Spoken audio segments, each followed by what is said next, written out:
మాయా గంధర్వ నగరం చూస్తూ చూస్తూ ఉండగానే మాయమైపోతుంది కదా. అలాగే ఈ సంసారం కూడా. అందుకే దీనికి తుది లేదు అని చెప్పారు. అంటే ఈ సంసారం ఇంతవరకే ఉంటుంది, తర్వాత అయిపోతుందని చెప్పలేం. అలాగే దీనికి మొదలు కూడా లేదు. ఇక్కడి నుండి మొదలై ఇది సాగుతుంది అని ఎవరికీ తెలియదు, ఎవరూ చెప్పలేరు. దాని మధ్య భాగం కూడా ఎవరికీ తెలియదు. ఈ విధమైనటువంటి సంసారం అనే అశ్వత్థ వృక్షం యొక్క వేర్లు లోతుగా పాతుకొని పోయాయి. అసంగమనే బలమైన శస్త్రంతో దీన్ని ఛేదించాలి. పుత్రుల మీద, ధనం మీద, లోకం మీద కోరికను వదలటాన్ని అసంగమని కానీ వైరాగ్యమని కానీ అంటారు. పరమాత్మయందు మనస్సును అభిముఖం చేయాలి. అది వదులుతూ వదులుతూ అభిముఖం చేయాలి పరమాత్ముడి మీద. పుత్రుల మీద, ధనం మీద, లోకం మీద కోరికను వదలటాన్ని అసంగమని కానీ వైరాగ్యమని కానీ అంటారు. పరమాత్మయందు మనస్సును అభిముఖం చేయాలి. అది వదులుతూ వదులుతూ అభిముఖం చేయాలి పరమాత్ముడి మీద. ఇవన్నీ వదిలేసిన తర్వాత నేను నిదానంగా మొదలు పెట్టుకుంటాను దేవుడిది అనకూడదు. వదిలేటప్పుడే ప్రారంభం చేయాలి. ఇదే ఒక రహస్యం, పరమ రహస్యం. ఆభిముఖ్య నిశ్చయంతో, దృఢమైన శస్త్రంతో సంసార వృక్షాన్ని విత్తుతో సహా నరికివేయాలి. అంతేగాని కొంచెం కొంచెం వదులుకుంటాననేది కాదు. అందుకని అన్నీ ముగించుకొని టక్కని వెళ్ళిపోతూ ఉంటారు చాలామంది. కానీ కర్తవ్యాన్ని ముగించుకొని చెప్పా చేయకపోవటంతో ఒక వీరత్వం అనుకోవద్దండి. చెప్పా చేయక అన్నీ వదిలేసిపోవటంతో ఏదో సంసార సుఖాలన్నీ పోయినట్టు మోక్షం వస్తుంది అనుకోవద్దండి. నీకు వచ్చేదే పాపం. ఇవంతా ఏ దుఃఖము లేకోకుండా చూస్తూ దుఃఖం లేని టైంలో పరిగెత్తాల. కత్తిని సానపెట్టకపోతే తుప్పు పట్టుతుంది కదా, పని చేయకుండా కూడా పోతుంది. చాలా పదార్థాలు మనం తెచ్చిపెట్టుకుంటాం మార్కెట్కి వెళ్ళి, అది అట్లా పెట్టుకుంటాం. అవి అట్లే పెట్టేస్తాం, వాడం. ఏదో ఒక రోజు పెట్టె తీసి వాడితే అవన్నీ కూడా తుప్పు పట్టిపోయి ఉంటాయి. దాన్ని ఏం చేయాలా? తొట్టికి పారేయాలి. అది కొనుక్కోనేది ఎందుకు, వాడుకోకుండా పెట్టేది ఎందుకు, అట్లా పని చేయకుండా పోతుంది. అందుకే వివేకము, అభ్యాసం అనే రాతిపై అసంగం అనే శస్త్రాన్ని పదే పదే సానబెట్టాలి. అసంగం అనేటువంటి విచారాన్ని, సంగము లేకోకుండా దాన్ని ఎప్పుడప్పుడు చూసుకుంటూ సానబెడుతూ ఉండాలి. దానితో ఆ వైరాగ్యం అనే కత్తి పదునెక్కుతుంది. అప్పుడు ఆ పదునైన కత్తితో సంసారం అనే వృక్షాన్ని సమూలంగా నరికివేయాలని చెప్పారు. మీకు అర్థమవుతుంది ఇప్పుడు. సంసార వృక్షాన్ని నరికేస్తే సరిపోదు. ఎందుకు నరికామో, అలా నరికాక ఏం చేయాలో కూడా తెలియాలి. అది తెలిపేందుకే భగవంతుడు తతః పదం అనేటువంటి 4వ శ్లోకాన్ని ఉపాయంగా చెప్పాడు. అధ్యాత్మ శాస్త్రంలో ఉన్నటువంటి గొప్పతనం ఇదే. ఇక్కడ సాంఖ్యులలాగా దుఃఖ నివారణ మాత్రమే పరమ ప్రయోజనం కాదు. ఇక్కడ ఆనంద ప్రాప్తి పరమ ప్రయోజనం. దుఃఖ నివృత్తికి 3వ శ్లోకంలో ఉపాయం చెప్పినట్టు అయింది. ఇక ఇప్పుడు పరమసుఖము లేదా ఆనంద ప్రాప్తికి ఉపాయాన్ని చెబుతున్నారు. తతః పదం అనే 2 పాదాలకు ఈ సంసార వృక్షాన్ని నరికిన తర్వాత ఆ విష్ణు పదాన్ని అన్వేషించి తెలుసుకోవాలని అర్థం. ఆ పదాన్ని చేరిన వారు సంసారంలోకి తిరిగిరారు. దాన్ని ఎలా అన్వేషించాలి అంటే, పదం అనే శబ్దంతో చెప్పబడిన ఆది పురుషుణ్ణి శరణు పొందుతున్నాను అని అన్వేషించి తెలుసుకోవాలి. ఎందుకంటే ఆ విష్ణు పదం మాత్రమే తెలుసుకోదగినదైంది. శ్లోకంలో ఆద్యం పురుషం అని ప్రయోగించారు. ఎవరి పురుషుడు అంటే ఇంద్రజాలికుడు. ఎవరి నుండి సంసార మాయావృక్షం పుట్టి విస్తరించి ప్రవర్తిస్తుందో అతడే ఆ పురుషుడు. మాయకు అతీతమైన వాడు. ఇక ఈ ముక్తి పదాన్ని ఎటువంటి వారు పొందుతారు, వారి సాధనాలు, లక్షణాలు ఎలా ఉంటాయి అనే విచారాన్ని చెప్పబోతున్నాడు. మీకు క్వశ్చన్స్ వచ్చినప్పుడు, పరమాత్ముడు వేసినప్పుడు, మనము వ్యాఖ్యానంలో వేసుకున్నప్పుడు నాకు ఇదే అని ఆ క్వశ్చన్ బాగా అర్థమవుతుంది. ఎందుకంటే మనం అనుభవిస్తున్నాం కాబట్టి. భగవద్గీత అంతా అదేనే. కానీ శ్లోకార్థానికి చిన్నగా చెప్పినప్పుడు ఏదో కొంచెంలాగా అర్థమవుతుంది. కానీ అది అట్లా ఉండకూడదే, విడదీయాలి కదా. ఆ గురువులకు, ఆ అనుభవాలకు, ఆ తత్వానికి అనుసరించి వాళ్ళ యొక్క అనుభవ సిద్ధాంతంతో కొన్ని ఉదాహరణలు తీసుకొని భగవత్పాదాచార్యులు చెప్పినటువంటి విచారాలకు ఇంకొక తారతమ్యాలు ఎట్లా ఉన్నాయో దాంట్లో తీసుకొని మీకు చెప్పేటప్పుడు ఏమవుతుందంటే, మీకు అది వినిపించేటప్పుడు మీకు కష్టంగా ఉంటుంది, ఏది అర్థం కాదే అని.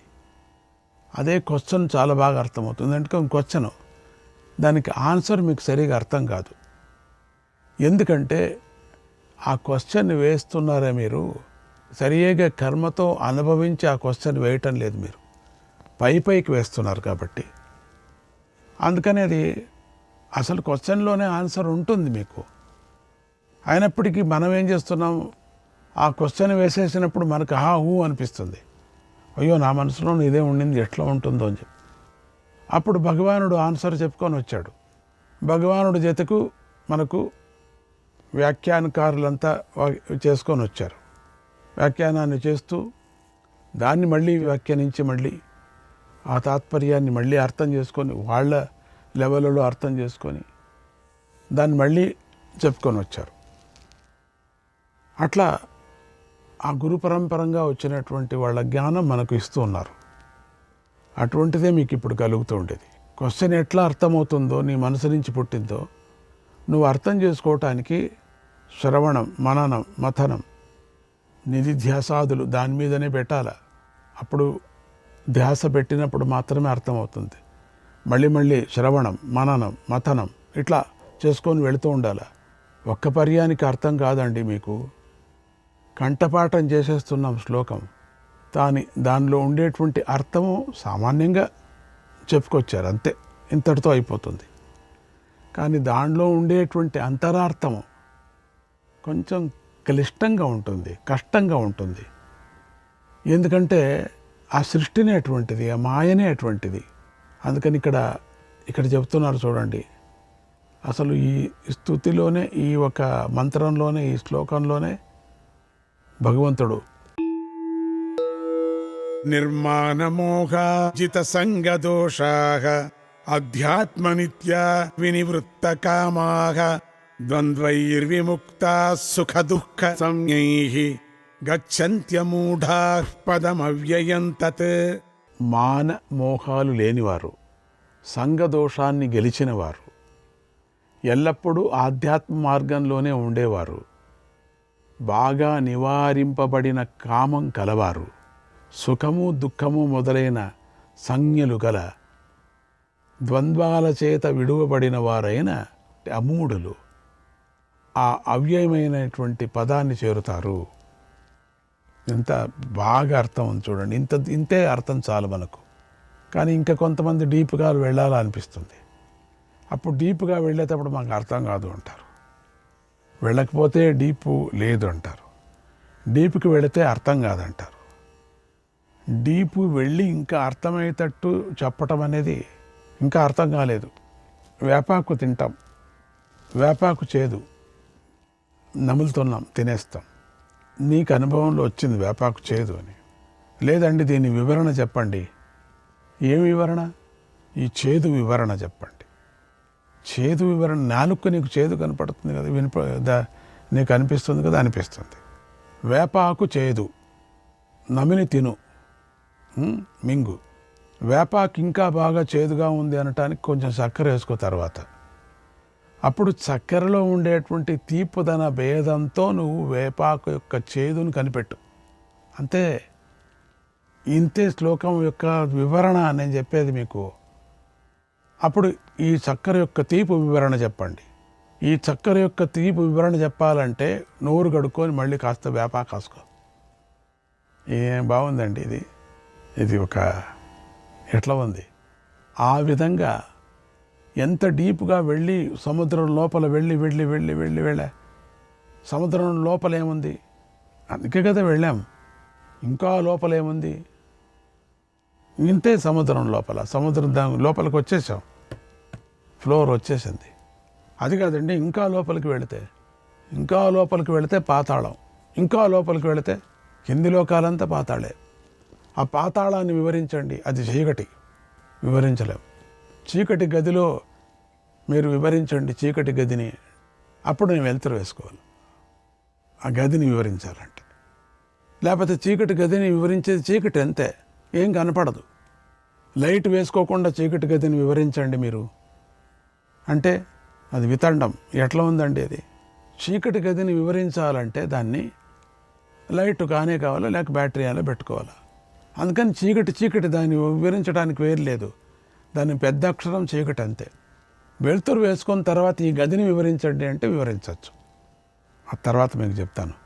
ఈ శ్లోకంలో కృష్ణ పరమాత్మ చాలా తెలివిగా ఆ విష్ణు పదాన్ని చేరే వారి లక్షణాలను చెప్పినట్టుగా చెప్పి దాన్ని చేరేందుకు కావలసిన సాధనోపాయాలను కూడా చెబుతున్నాడు. మానం అంటే అభిమానం, దేహాభిమానమే అహంకారం. ఆ అహంకారమే ఇహపరాలలో అనర్థానికి కారణమై ఉంది. అహంకారం గలవారు తత్వజ్ఞానాన్ని పొందలేరు. అహంకారం గోడలాగా అడ్డు తగులుతూ ఉంటుంది కదా, అందుకే ముందు అభిమానాన్ని గెలవాలి. మోహం అంటే ఏమీ స్ఫురించకుండా చేసేది, అది కారు చీకటి వంటిది. ఈ మోహాంధకారాన్ని గురు శాస్త్రాల నుంచి లభించిన జ్ఞానదీపంతో పోగొట్టుకోవాలి అంతే.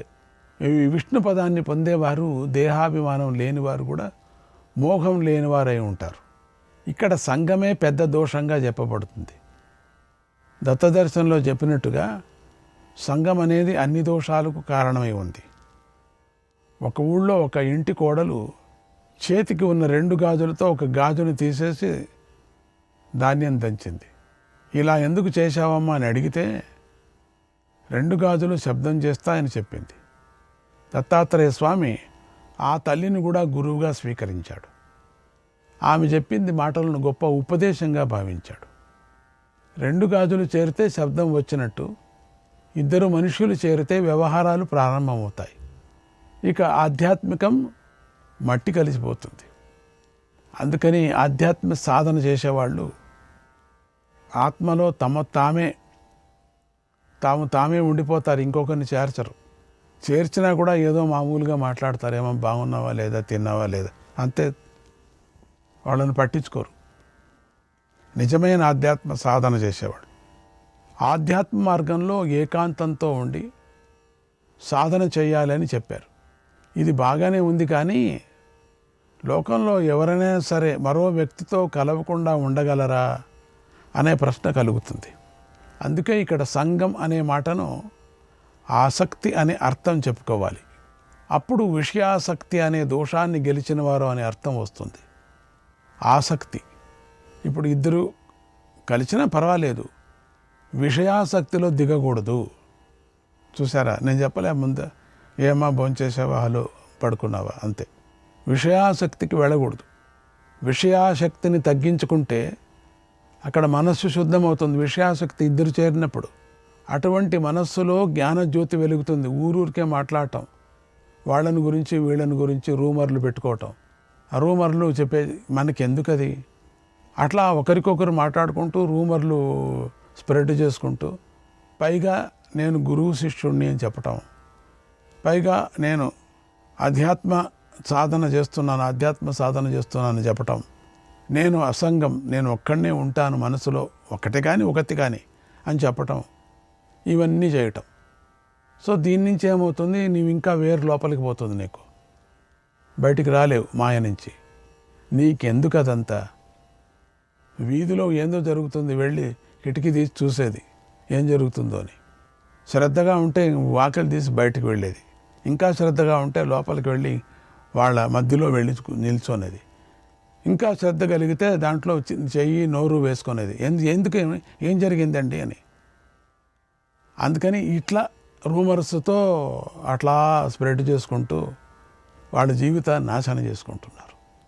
ఆధ్యాత్మ నిత్యులు అంటే పరమాత్మ స్వరూపాన్ని గురించే ఎల్లప్పుడూ ఆలోచన చేస్తూ అందులోనే తత్పరులై ఉండేవారు. వివేక జ్ఞానం ఉంటే సరిపోదు, సాధన చేసి ఆత్మజ్ఞానాన్ని పొందాలి, సాధన చేయాలి. అలాగే విషయాశక్తిని గెలిస్తే సరిపోదు, జ్ఞానశక్తిని పెంచుకోవాలి. చూసారా దానికి ఎట్లా ఉంది. అది అంతగా పెరగాలంటే గాఢంగా నిద్రపోయినప్పుడు తప్ప తక్కిన సమయమంతా మనస్సులో ఆ పరమాత్మ చింతనే జరుగుతూ ఉండాలి. పరమాత్మ చింతన ఎప్పుడు జరగాలంటే ఎప్పుడు నువ్వు మెలుగ్గా ఉన్నావు అప్పుడంతా జరగాల. ఎక్కడున్నా ఏం చేస్తున్నా పరమాత్మ స్వరూప ఆలోచనలోనే ఉండాలి. విష్ణు పదాన్ని పొందేవారు ఆధ్యాత్మ నిత్యులై ఉంటారు. కామం వల్ల వాసనలు కలుగుతాయి, వాసనల వల్ల కోరికలు పెరుగుతాయి అని మనం పూర్వమే చెప్పుకొని ఉన్నాం. అందువల్ల ఆ కోరికలను పోగొట్టుకోవాలి, గెలవాలని చెప్పారు, బాగానే ఉంది. కానీ అంత సులభమైనటువంటి విషయం కాదది, చాలా కష్టమైంది. అందుకే భగవంతుడే దానికి ఉపాయాన్ని వినివృత్త అనే పదంలో చెప్పాడు. విష్ణు పదాన్ని పొందినటువంటి జ్ఞానులు వినివృత్త కాములై ఉంటారు. విశేషమైన నిర్లేపంతో నివృత్తి కాములు అయి ఉంటారు అని భగవత్పాదాచార్యులు దానికి అర్థం చెప్పారు. కోరికలను విశేషమైన నిర్లేప బుద్ధితో అనుభవించటం అభ్యాసం చేసుకోవాలి. నిర్లేపం అంటే పూసుకోకపోవటం అనే అర్థం అని పదంలోనే ఉంది. అది ముందు సాధకుడు పూసుకోకుండా కోరికలు అనుభవించటం అభ్యాసం చేసుకోవాలి. దాన్ని పట్టించుకోకుండా అంటే దాన్ని దుద్దుకోవటం కాదు, వెళ్ళి దాన్ని మనస్సులో వేసుకోకుండా కోరికలు, అప్పుడు క్రమక్రమంగా కోరికలు తగ్గించుకోవాలి, పరమాత్మ చింతన పెంచుకోవాలి. ఈ క్రమంలో సాధన చేస్తే వినివృత్త కాములు అని అవుతారు వాళ్ళు. అటువంటి వారు అవ్యయమైనటువంటి విష్ణు పదాన్ని పొందుతారు. ప్రియాప్రియాలు, సుఖదుఖాలు, శీతోష్ణాలు, జయాజయాలు, లాభాలాభాలు, శోకమోహాలు, జనన మరణాలు వంటివి ద్వంద్వాలని పిలువబడతాయి. ఈ ద్వంద్వ బుద్ధి జ్ఞానంతోనే పోతుంది. జ్ఞానులు ఈ ద్వంద్వ బుద్ధిని విడిచిపెట్టి ఉంటారు కదా, అందుకే వారు అమూఢులు అంటే మోహం లేనివారు. అటువంటి మోహం లేనివారు కాబట్టి అటువంటి సన్యాసులు నాశరహితమైన శాశ్వతమైన విష్ణు పదాన్ని చేరుకుంటారు. ఇక్కడ నిర్మాణ మోహ అమూఢాహ అని ప్రయోగించారు. ఇది పునరుక్తి కాదు. మోహ అనే పదానికి మమకారం అనే అర్థం చెప్పుకొని అమూఢాహ అనే పదానికి మిథ్యజ్ఞానం లేనివారు, విద్యతో అవిద్యను నాశనం చేసుకున్నవారు, సత్యజ్ఞానం గలవారు అని అర్థం చెప్పుకోవాలి. ఈ రెండు పదాలతోనూ ఒకచోట సామాన్య మిథ్యజ్ఞానాన్ని, మరి ఒక చోట మిథ్యాజ్ఞాన విశేషాన్ని అని తెలుసుకోవాలి. ఆ పరమపదాన్ని గురించి మళ్ళీ ఇంకా విశేషంగా చెప్పబోతున్నాడు భగవంతుడు. ఆ పరమపదమే ముక్తి పదం. దాని స్వరూప వివేచనం అంటే దానికి స్పష్టంగా విడమరచి చెప్పటం, దాని విషయంలో వివేకాన్ని కలిగించటం అనేదే ఇక్కడ చెప్పబోతున్నారు. న తద్భాసయతే సూర్యః న శశాంకో న పావకః యద్గత్వా న నివర్తంతే తద్ధామ పరమం మమ. ఏ స్థానాన్ని చేరిన తర్వాత ఇక తిరిగి రారో అలాంటి నా పరమమైనటువంటి స్థానాన్ని సూర్యుడు ప్రకాశింపజేయలేడు, చంద్రుడు ప్రకాశింపజేయలేడు, అగ్ని కూడా ప్రకాశింపచేయలేడు.